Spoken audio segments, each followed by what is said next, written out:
Ngaku polisi semua tadi. Ini ngaku polisi nih Pak. Nih, Banyak surat-suratnya. mana surat tugas kamu? Mas, kau polisi dari mana? Enggak, kamu dari mana?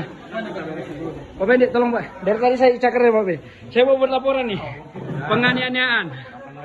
Tenang aja lu, bangsat brengsek, nanti juga lu tahu. Akhirnya saya dipegang tangan saya dicekek, nah saya dipukul dan saya dicakar juga. Dia sampaikan, tenang aja lu, anjing bangsat. Ironis yang kedua Pak, ketika saya dipanggil juga pada penyidik ya Pak ya, waktu di Polres Tangerang Selatan, saya juga diintimidasi dan saya juga diancam sama oknum pensiunan jenderal. Ada kepentingan pribadi apa Pak terhadap kasus saya ini? Kenapa begitu berat ya Pak ya? Kali ini kita kedatangan narasumber yang merupakan seorang korban dari tindak pidana kekerasan, pengeroyokan dan pencurian. Dengan Bapak siapa Pak? Saya dengan Ricky Edward Marpaung Pak. Oke Pak, mungkin langsung saja Pak kita ke intinya. Ya. Bagaimana sebenarnya duduk perkara awalnya gitu dari permasalahan Bapak gitu? Karena yang saya baca bahwasanya Bapak dikeroyok di depan rumah dan ya harta Bapak dirampas yaitu berupa mobil gitu Pak. Ya. Coba bisa Bapak jelaskan bagaimana duduk perkaranya sampai akhirnya hal itu bisa terjadi Pak. Baik, terima kasih Bapak. Jadi begini Pak, tujuan dan niat saya ke sini ingin menyampaikan kepada masyarakat ya Pak ya, di seluruh Indonesia, Pak Kapolri, Pak Presiden, Pak Kementerian BUMN dan jajaran dan juga Ketua KPK ya Pak ya. Nah, terkait masalah tindak pidana pengeroyokan, kronologisnya awalnya berawal dari tanggal 18 November 2023 yang lalu.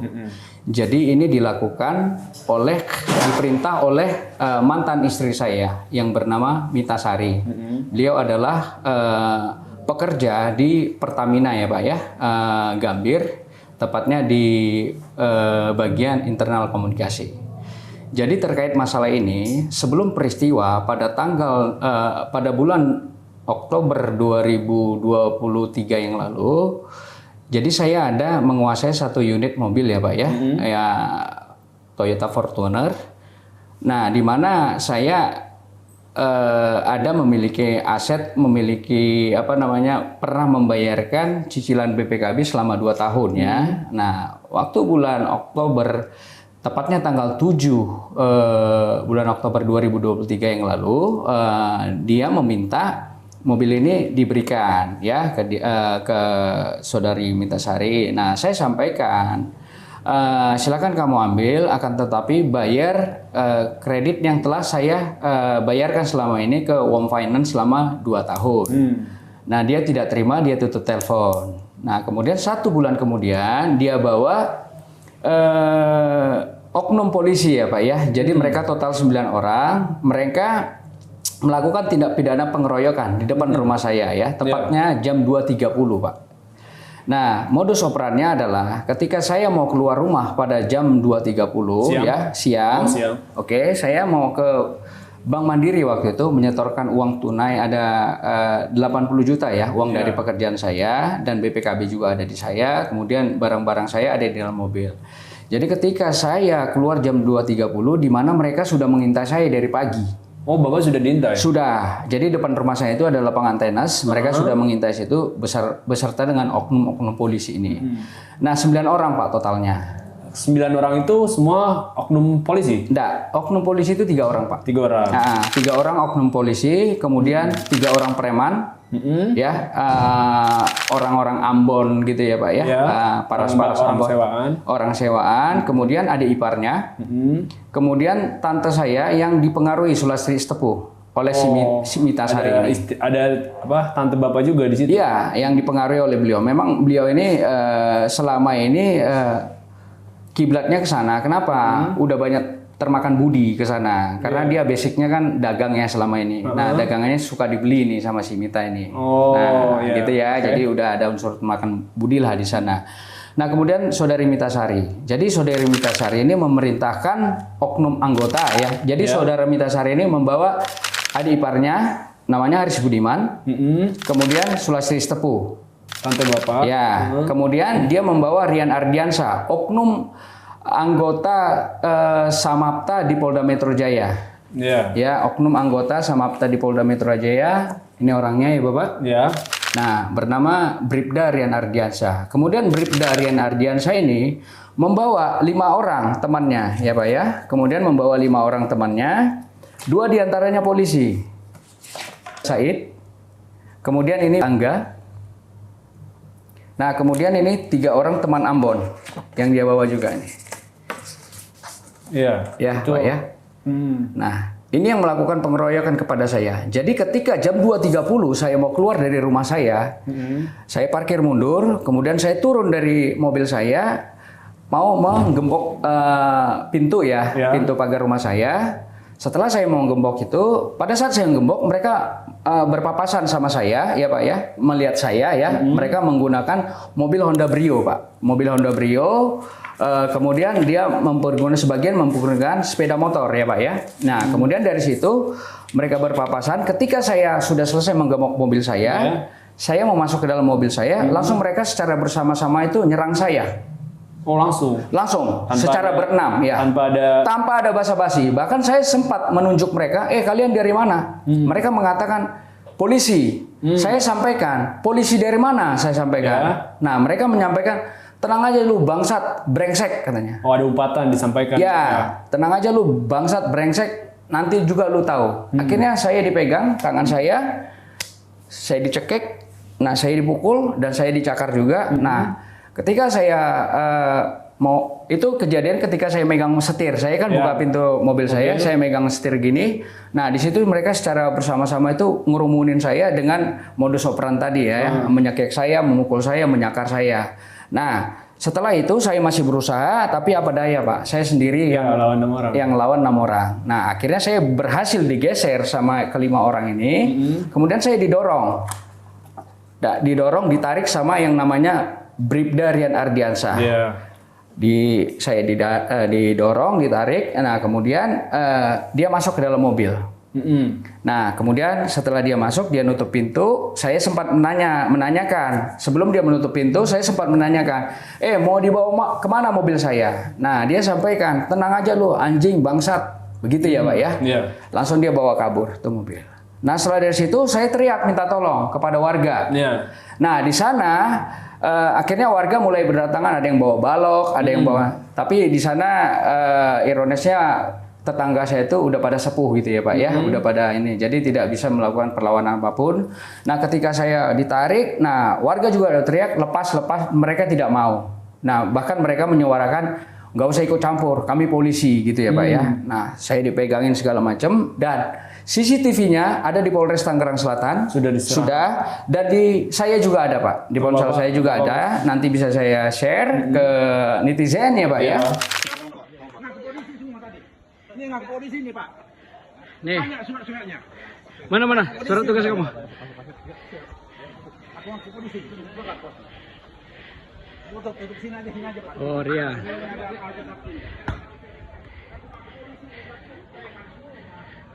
Nih ya.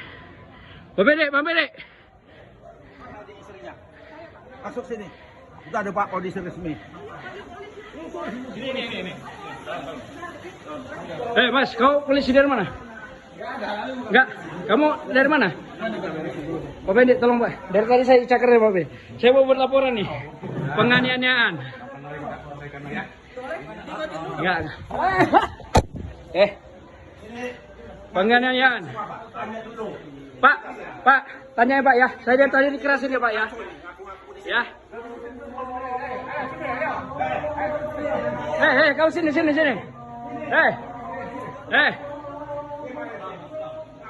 Pak Bendi. Ini Pak, saya dianiaya ya. Pak. Ayo Pak. Pak. Ya, saya dianiaya. Ya. Pak Bendi.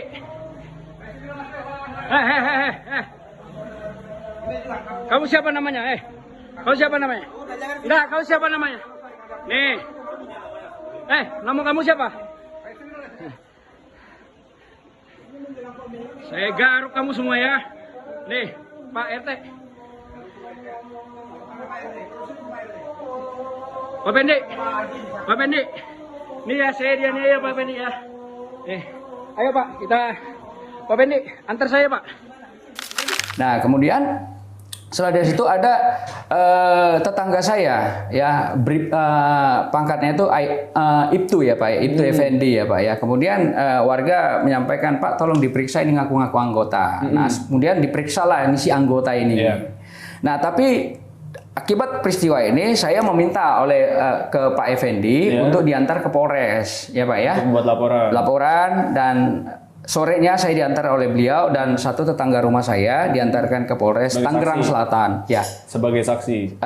Ya, sebagai saksi saya diantarkan. Nah, saya membuat laporan. Setelah saya membuat laporan tersebut, saya divisum Pak. Iya. Nah, saya divisum di Rumah Sakit Columbia di Tangerang Selatan.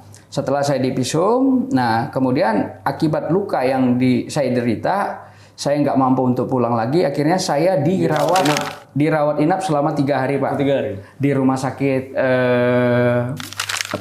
Columbia. Bukan, di rumah sakit di BSD ya Pak ya. Oke, nah setelah itu saya dirawat.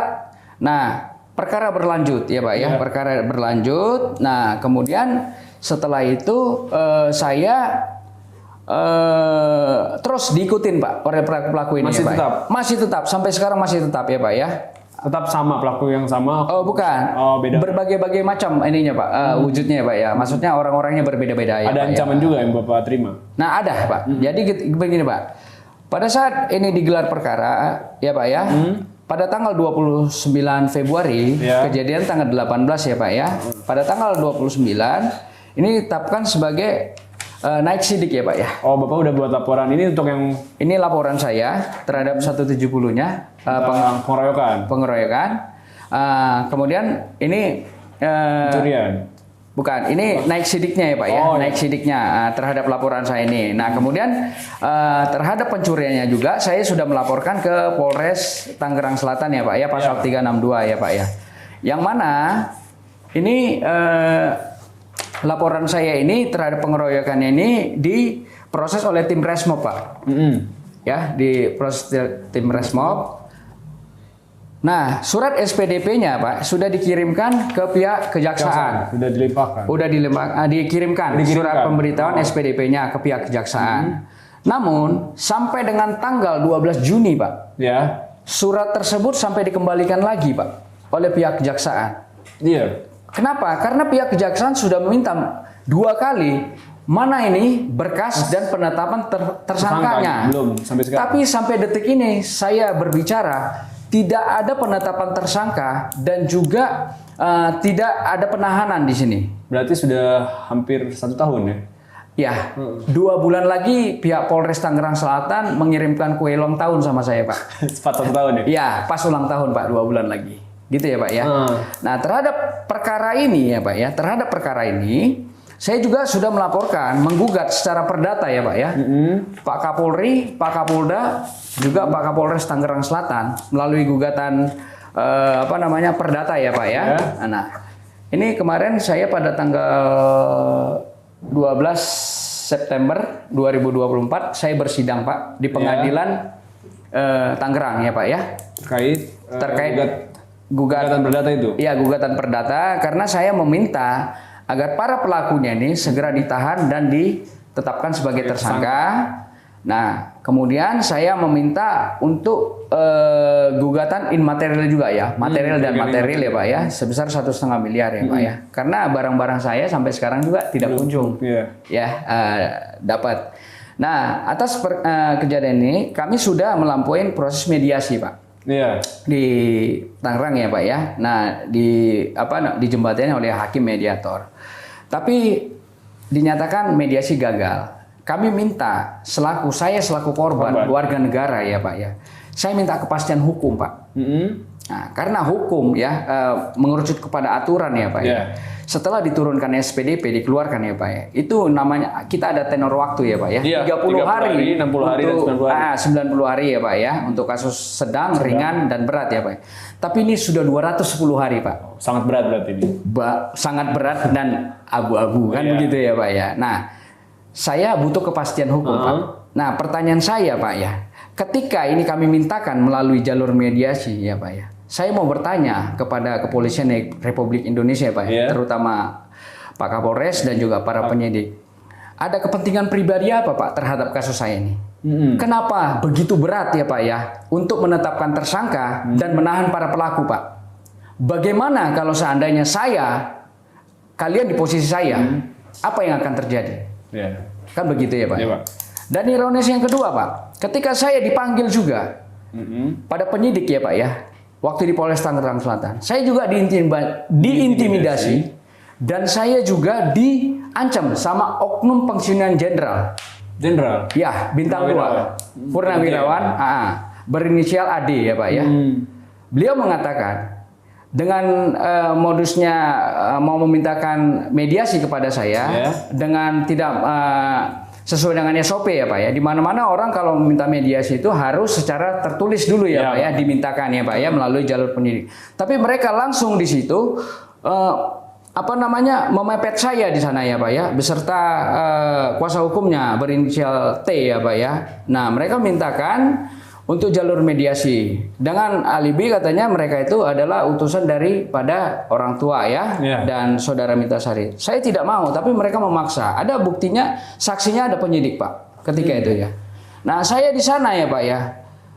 Seperti dalam keadaan orang diperkosa, mau nggak mau, suka nggak suka ya harus mau ya Pak ya. Karena posisinya terhimpit. Ya, sedangkan trauma saya terhadap pengeroyokan Polri itu aja ketika 18 November 2023 belum hilang. Ini saya intimidasi lagi Pak. Nah, beliau sempat mengeluarkan bahasa ya Pak ya, meminta untuk mencabut laporan terhadap saudari Mitasari, mantan istri saya ini ya Pak ya, dengan alasan sampaikan saya tahu Anda mau memenjarakan saudari Mitasari, tapi Anda lupa Anda di sini mau menjarakan juga 3 oknum, ya 3 oknum polisi. Hati-hati dengan keselamatan Anda. Beliau melakukan statement seperti itu sama saya. Ya, saya diam Pak, saya tampung. Nah, setelah itu saya laporkan perkara ini ya Pak ya. Terhadap perkara ini saya sudah laporkan juga ke Mabes Polri ya Pak ya. Tapi sampai sekarang tidak ada tanggapan juga ya Pak ya. Propam juga sudah berarti ke Propam. Saya sudah menyampaikan juga ya. Sekarang penanganannya di tim Wasidik ya Pak ya. Di Wasidik. Di Mabes Polri ya Pak ya. Nah, kemudian atas perkara ini ya Pak ya, saya juga memintakan kepada Kepolisian Negara Republik Indonesia ya Pak ya. Saya selaku korban Pak, apakah memang seperti ini Pak birokrasi hukum yang berlaku di negara Republik Indonesia ini ya Pak? Seharusnya tidak seperti itu karena tidak seperti itu Pak ya. Ya balik lagi di aturan di Indonesia ada yang balik Bapak bilang tadi ada tenor waktu 30, 60 dan 90 hari untuk yang berat sekali gitu. Betul Bapak. Tapi ya kenapa ini bisa lama sekali? Ada apa di baliknya sampai ada kepentingan apa Pak ya? Sampai bisa terlambat. Tapi balik lagi saya ada mau bertanya tadi Bapak menotis soal tindak pidana korupsi. Ya itu. Pak. Apa yang Bapak maksud di situ tadi? Ya, jadi begini Pak. Terlepas dari pengeroyokan yang dilakukan oleh saudara Mitasari kepada saya ya Pak ya, dan orang-orang yang diutusnya tersebut, ada 4 laporan yang sudah saya layangkan lagi terhadap saudara Mitasari karena ini memang dedikasinya sangat tidak baik selama ini Pak ya. Yang kedua, saya punya laporan terkait masalah barang-barang saya dan mobil yang saya kuasain pada saat itu. Ini saat ini juga laporannya pasalnya 362 ya Pak ya. Laporannya itu di unit Jatanras. Tapi sampai sekarang sudah 7 bulan Pak. Sudah 7 bulan belum juga naik sidik Pak. Sudah 7 bulan. Ya. Lama sekali ya. Lama sekali Pak. Nah, kemudian yang ketiga ya Pak ya. Saya juga melaporkan saudari Mitasari terhadap KDRT yang dia lakukan selama ini. Oh, ada KDRT juga. Ada juga Pak. Dan ini sudah naik sidik ya Pak ya. Bersyukur ini sudah naik sidik di unit PPA Polres Tangerang Selatan. Nah, kemudian yang keempat, saya melaporkan saudari Mitasari juga terhadap tindak pidana aborsi Pak. Aborsi? Yes Pak. Jadi saya melaporkan tindak pidana aborsi terhadap saudara Mitasari ya Pak ya, yang dilakukannya itu pada tahun 2019 yang lalu ya Pak ya. Nah, ini sedang didalami atau diproses oleh Polres Jakarta Pusat Pak. Oh di Jakpus yang itu. Jakarta Pusat ya Pak ya. Kalau yang Bapers itu sudah tahap apa Pak? Makanya ini saya mohon juga meminta tolong kepada Bapak Kapolres Jakarta Pusat, minta tolong Pak diperhatikan kasus saya ini ya, laporan saya ini, karena sampai sekarang belum juga ada kepastian hukumnya Pak. Masih belum? Masih mentah ya Pak ya, belum ada kepastian hukumnya, dan ini sedang yang menangani itu adalah unit PPA Pak, di Polres Jakarta Pusat ya Pak ya, dan ini masih mentah Pak, belum ada apa-apanya juga ya Pak ya. Jadi saya bingung Pak dengan birokrasi di kepolisian, saya juga nggak tahu ya Pak ya. Keterangan segala macam juga belum? Saudara Mitasari sudah dipanggil beserta saksinya, tapi mangkir 2 kali. Nah di luar dari itu polisi tidak ada upaya apa-apa Pak. Ini laporan polisinya Pak. Ya. Saya laporkan di Polda Metro, kemudian Polda Metro melimpahkan ke Polres Jakarta Pusat ya Pak ya. Nah itu yang keempat ya Pak ya. Nah yang kelima Pak, saya juga kemarin melaporkan Saudara Mitasari juga terhadap dugaan tindak pidana korupsi yang dilakukan di kantornya di Pertamina ya Pak ya, penyalahgunaan wewenang dalam jabatan. Sudah ada audit Pak dari? Ya sudah ada audit dari tim Pertamina, dan saya laporkan juga kepada tim kawal di Kementerian BUMN. Dan kemarin informasi dari rekan-rekan di sana ya, memang terbukti adanya unsur pidana ya Pak ya, penyalahgunaan wewenang dalam jabatan ya Pak ya, karena beliau ini bertugas di internal komunikasi bagian kalau ada penyelenggara acara-acara ya Pak ya, dengan cara berbagi kepentingan dengan tim IO ya Pak ya, dan itu sudah disampaikan, dan itu sudah diaudit oleh tim Pertamina ya Pak ya. Nah yang ironisnya lagi Bapak, Saudari Mitasari ini juga mengambil hak anak yatim piatu Pak. Mengambil hak? Ya, jadi modus operannya dari pihak Pertamina memberikan bantuan kepada yayasan anak yatim piatu ya Pak ya, dengan cara mentransfer ya Pak ya ke rekening panti, kemudian di balik layar dia mengambil keuntungan, berbagi Pak. Jadi dari pihak panti ini memberikan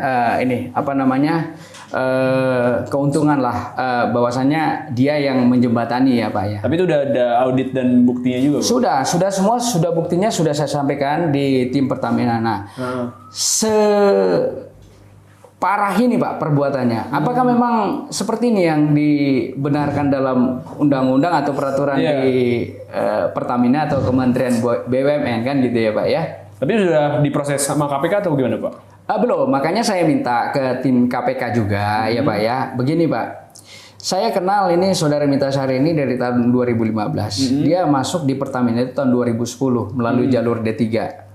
Penyetaraan S1-nya itu kalau saya tidak salah 2015 atau 2016. Yang kita terang kok Pak, gaji TNI Polri, BUMN kita udah tahu Pak, anggarannya seperti apa. Nah, boleh Pak di audit, saya minta kepada Ketua KPK ya, tolong diaudit nih harta kekayaannya si Mitasari ini, mantan istri saya ini. Karena apa? Karyawan yang masih jam terbangnya itu kurang lebih dari 14 tahun ya Pak ya, dia sudah memiliki 3 rumah Pak. Oh sudah, asetnya sudah lumayan. Udah 3 rumah, 2 rumah itu di Jakarta, 1 di Bandung, dan 1 mempunyai aset di Bandung tanah ya Pak ya. Kemudian dia mempunyai kendaraan mewah ya Pak ya, Mercy C200 tahun 2017, kemudian sekarang Pajero ya Pak ya. Kemudian dia mengkoleksi juga Pak ya, tas-tas branded seperti LV, Chanel gitu-gitu ya Pak ya. Kemudian dompet, kemudian jam tangan dan perhiasan dan lain-lainnya. Berikut deposito Pak. Deposito? Ya. Nominalnya besar? Saya tidak tahu, silakan diaudit. Makanya saya minta ke tim KPK juga untuk mengaudit ini. Karena terang ya Pak ya, sekarang saja setahu saya gajinya Saudari Mitasari, yang mana PRL ya, PRL itu artinya golongan ya Pak ya. Golongan berapa? Golongan itu kalau sekarang itu kalau saya tidak salah itu 15 Pak. Yang gajinya tuh penghasilannya itu kurang lebih 20 juta Pak. 20 juta per bulan? Ya, sementara dengan aset yang dia miliki ini sangat tidak mungkin kan begitu ya Pak ya. Apalagi ditambah dia adalah tulang punggung dalam keluarga. Karena orang tuanya nggak bekerja ya Pak ya. Nah jadi itu yang saya sampaikan. saya mohon Pak, ini kalau dibiarkan pembiaran seperti ini akan jadi apa negara ini Pak ya? Iya, untuk KPK juga minta tolong untuk diproses gitu, karena memang terindikasi dan sudah masuk, udah melalui proses audit juga. Ya, silakan Pak diminta pemberkasannya. Tapi kalau dari pihak si kantornya ini, setelah audit apa sudah melampirkan ke KPK atau gimana Pak? Begini Pak, hasil terakhir bulan yang lalu, saya sempat menanyakan kepada tim Pertamina ya Pak ya. Apa tindak lanjutnya dan apa punishment atau sanksi yang diberikan kepada saudara Mitasari? Mereka hanya menjawab dengan abu-abu. Mereka hanya menyampaikan kita menghormati tim kepolisian untuk memberikan sanksi kepada saudara Mitasari. Nah, saya sampaikan ini kan adalah dua korelasi yang berbeda ya Pak ya. Ini masalah pidananya sama masalah penyalahgunaan dalam jabatannya ya Pak ya, masalah korupsinya. Artinya ada apa kan begitu? Kenapa Kementerian BUMN atau khususnya ya Pak ya Pertamina jawabannya sesimpel itu Pak ya? Ada apa ini Pak? Apakah karena satu baju ataukah karena memang sesama teman atau rekan makanya saling melindungi atau menutupi? Kan tidak boleh Pak. Iya harusnya. Akan sampai seperti apa Pak? Negara ini birokrasi ini seperti ini gitu loh Pak ya. Jadi ini yang saya sampaikan. Saya mohon Pak ya kepada Pak Ketua KPK juga ya Pak ya, tolong garis lurus Pak, tolong disidak ini Pak ya dan diaudit segala harta kekayaan dan pinternya saudara Mitasari ini Pak ya. Jadi berapa asetnya itu ya Pak, rumah itu ya Pak ya, itu diatasnamakan orang, belum dibalik nama Pak. Oh, belum dibalik nama. Makanya kemarin saya dengar informasi dari tim audit ya Pak ya, yang saya waktu itu berkunjung ke sana. Saudari Mitasari ini sudah sekian lama tidak melaporkan harta kekayaannya Pak ya. Dan itu mereka yang menyampaikannya Pak ya. Dari pihak Pertamina. Dari pihak Pertamina ya Pak ya. Dari pihak berinisial B ya Pak ya beliaunya. Nah, tidak menyampaikan. Berarti kan ada apa Pak di dalam ini kan begitu ya Pak ya. Jadi harapan saya itu Pak. Jadi janganlah Pak seperti ini pembiaran yang ironis sekali itu hak anak yatim piatu loh Pak. Iya, itu juga sampai tega Pak diambil ya Pak ya. Jadi sekali lagi Pak saya sampaikan kepada Pak KPK ya Ketua KPK tolong diaudit nih harta kekayaan yang dimiliki oleh saudara Mitasari secara keseluruhan ya Pak ya. Dan yang kedua saya meminta kepada Pak Kapolri ya Pak ya Pak Sulistyo Sigit. Pak Kadip Propam, Pak Kapolda Metro Jaya, ya, tolong Pak dituntaskan ini Pak ya, permasalahan saya ini ya Pak ya terhadap tindak pidana yang dilakukan oleh saudara Mitasari dan yang lainnya ya Pak ya. Nah, saya berharap dalam waktu dekat ini tolong ditetapkan sebagai tersangka ya Pak ya dan ditahan serta barang-barang bukti yang dikuasai harus diberikan ya Pak ya kepada kepolisian gitu ya Pak ya. Dan tidak ada intervensi lagi Pak dari pihak manapun. Oh, ada intervensi. Ya itu tadi oknum jenderal tadi ya Pak ya. Nah, ini sangat di Polres Tangerang Selatan juga udah sangat ini Pak. Udah nama ini udah santer lah gitu ya Pak ya. Kira-kira seperti itu ya Pak ya. Tapi untuk ini barang bukti semua udah Bapak sampaikan kepada pihak polisian? Sudah Pak. Sudah. Bahkan ada CCTV video dari kompleks saya, perumahan saya. CCTV waktu pengeroyokan ya, pada terjadi peristiwanya sudah ada di tim Resmo Pak. Oh, udah tim Resmo Polres Tangerang Selatan ya Pak ya. Tapi prosesnya masih juga terhambat sampai lebih 200 hari lagi Bapak. 210. Makanya 2 bulan lagi Pak saya dapat kue ulang tahun daripada dari Polres Tangerang Selatan ya Pak ya. Ya. Mungkin ini Pak sebagai penutup gitu, apa yang Bapak harapkan gitu untuk perkara Bapak ini ke depannya gimana? Pak, saya meminta ada 4 Pak yang saya harapkan dan saya minta. Pertama saya meminta kepada Pak Sulistyo Sigit, tolong Pak dibuat terang Pak kasus saya ini Pak. Kasihan ya Pak ya, kalau seperti ini terus masyarakat yang melaporkan tindak pidana yang terjadi pada dirinya ya Pak ya. Mana yang katanya Polri itu slogannya kan presisi dan pengayom ya Pak ya. Tunjukkan Pak slogan itu. Pada Pak Kadip Propam juga, tolong Pak ini segala kepentingan pribadi ya Pak ya terhadap penyidikan saya ini Pak, tolong dikupas dan dituntaskan Pak ya. Jangan ada intervensi lagi ya Pak ya. Nah kemudian yang kedua Pak ya, saya meminta kepada Bapak Kementerian BUMN ya Pak ya, Pak Erick Thohir ya Pak ya. Tolong Pak ini dan Ibu Dirut ya Pak ya, Dirut Pertamina dan juga Pak Komisaris Pertamina, tolong Pak ini oknum karyawan Pertamina yang seperti ini ya Pak ya, tolong ditindaklanjutin dan berikan sanksi pemecatan ya Pak ya. Iya. Karena sudah terbukti adanya unsur pidana penyalahgunaan wewenang dalam jabatan yang dia lakukan, dan yang kedua, apa diperbolehkan Pak seorang oknum karyawan itu telah melakukan aborsi Pak? Ya Pak ya. Nah itu Pak yang harus tindak lanjuti. Dan kemudian yang ketiga, saya meminta kepada KPK ya Pak ya, Ketua KPK, tolong Pak segala harta kekayaan yang dimiliki oleh saudari Mitasari agar diaudit dan diproses Pak. Karena kalau menurut jam terbang pekerjaannya ya Pak ya, dan penghasilan yang dia terima Pak, ini sangat jauh dari kata mungkin ya Pak ya. Jadi tolong dikasih terang ya Pak ya segala perbuatannya. Kasihan Pak, ini masyarakat sekarang nyari sesuap nasi aja susah Pak. Nah, seperti itu Pak ya harapan. Dan terakhir Pak, untuk Pak Presiden Pak Jokowi, tolong Pak apabila ini sampai di kuping Bapak ya, tolong Pak dikasih mandat atau atensi Pak ya untuk segera memproses kasus ini gitu ya Pak ya, dengan seterang-terangnya ya Pak ya. Demikian Pak harapan saya dan keinginan saya selaku korban ya Pak ya, yang selama ini diintervensi, dikeroyok oleh oknum polisi, tolong sesegera Pak ditindaklanjuti. Karena sampai sekarang Pak, kondisi kenyamanan saya juga terganggu Pak. Saya sering diikut-ikutin Pak sama orang-orang yang saya tidak kenal dari semenjak kejadian itu Pak. Itu aja ya Pak ya. Oke. Nah, saya minta tolong. Iya. Dibantu ya Pak ya. Terima kasih Bapak atas waktunya, meluangkan waktunya untuk ke sini gitu.